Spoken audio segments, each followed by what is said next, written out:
La palabra de Dios la leemos en Hechos 15 del 10 al 11. Ahora pues, ¿por qué tentáis a Dios poniendo sobre la cerviz de los discípulos un yugo que ni vuestros padres ni nosotros hemos podido llevar?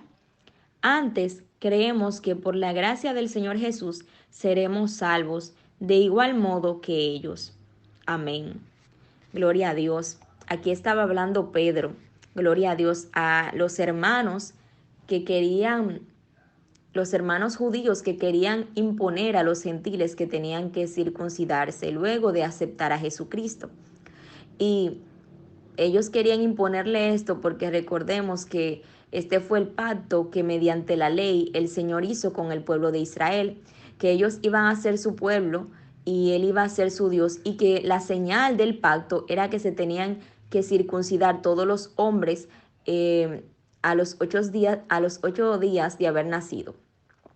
Entonces vemos que eso era algo que tenían que hacer todos los judíos antes de venir Jesús. Cuando vino Jesús, ya luego la salvación era por medio de Jesús, sabemos, y ya no había que cumplir con esto, sino que ahora la salvación se recibe por gracia, solamente creyendo, teniendo fe en Jesucristo. Pero habían unos judíos que no querían aceptar esto, sino que querían que los gentiles que se habían convertido también se circuncidaran. Entonces Pedro le dijo a estos hermanos: entonces ahora ustedes quieren ponerle a estos hermanos este yugo que aún ni ustedes querían cumplir, ni ustedes podían con esa ley, y quieren ahora imponérsela a los cristianos gentiles.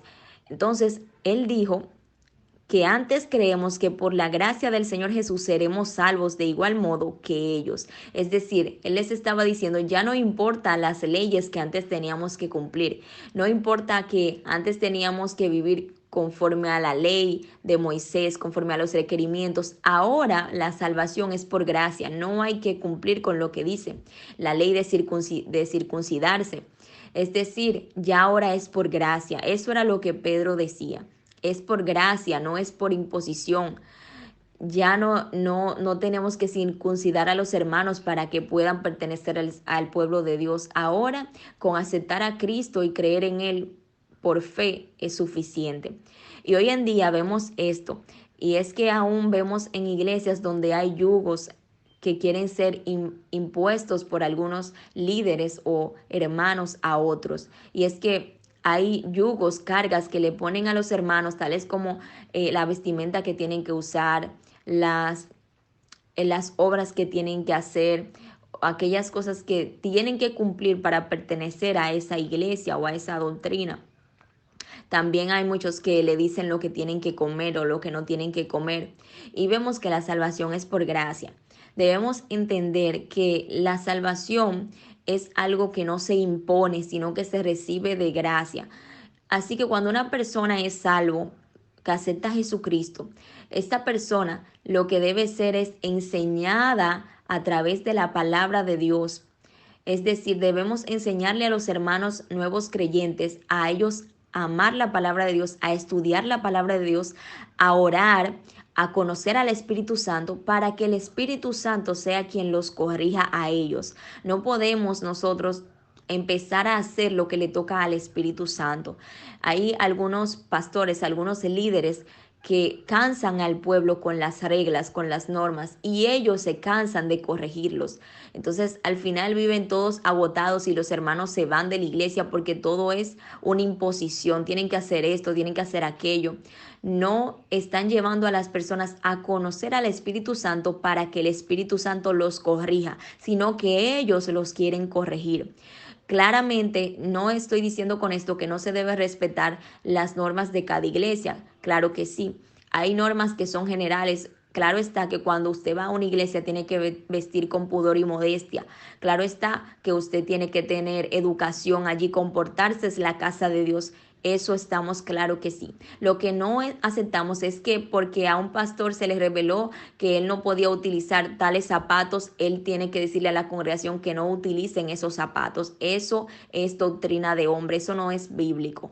Eso fue a ese pastor que se le reveló, tal vez él tenía problemas con sus zapatos. Dios sabía que él amaba demasiado esos zapatos y le quitó esos zapatos, pero no significa que por eso él le va a decir a todos los hermanos que llegan a la iglesia que no pueden utilizar esos zapatos. A eso me refiero.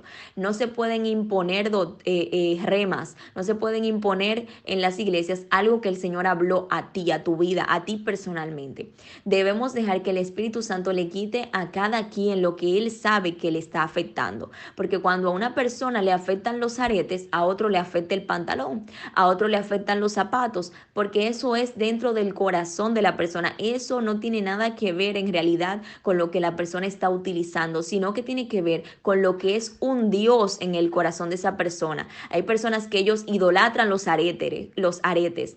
Es decir, tienen muchísimos aretes. Las mujeres que ellas tienen que tener 15, 20 aretes y utilizar uno diferente cada vez que se van a poner. Bueno, si para el Señor, el Espíritu Santo vio que en tu vida eso es un Dios, Él te lo va a quitar, pero es a ti, porque posiblemente hay otra hermana que usa arete, pero solamente tiene un par de aretes y eso no le hace nada a esa hermana, pero a ti que eres idólatra con los aretes, Dios te los va a quitar. El Espíritu Santo te va a decir, debes dejar los aretes, pero eso es a ti. Entonces hay personas que de eso hacen dogmas, doctrinas de hombre, y eso no es bíblico. Eso era lo que estos hermanos querían hacer. Querían imponerle a aquellos que ahora, como ellos se habían convertido a Cristo, tenían que cumplir con todo lo que ellos cumplían como judíos. Entonces Pedro les dijo, no, eso no es así. Es por la gracia de Jesús que somos salvos, no por requerimientos, no por cumplimientos. Ya lo que la persona tiene que cambiar en su vida es el Espíritu Santo que tiene que cambiarlo. Es el Espíritu Santo que tiene que decirle, eso está mal, tienes que quitarlo. Eso es así. No debemos nosotros hacer doctrinas ni dogmas de los remas, de las enseñanzas que Dios nos da a cada uno de nosotros, porque hay enseñanzas que son únicas y especiales para la persona que el Espíritu Santo se le está dando, porque eso que Él le está quitando es un Dios en su corazón y está ocupando un lugar que le pertenece al Señor, y por eso el Señor le pide que lo saque de su vida. Así que debemos aprender a tener sabiduría y pedirle al Espíritu Santo que nos enseñe a nosotros, a cada uno de nosotros, qué es lo que debemos cambiar, qué es lo que debemos quitar, y que nos hable conforme a su voluntad para nosotros. Dios te bendiga.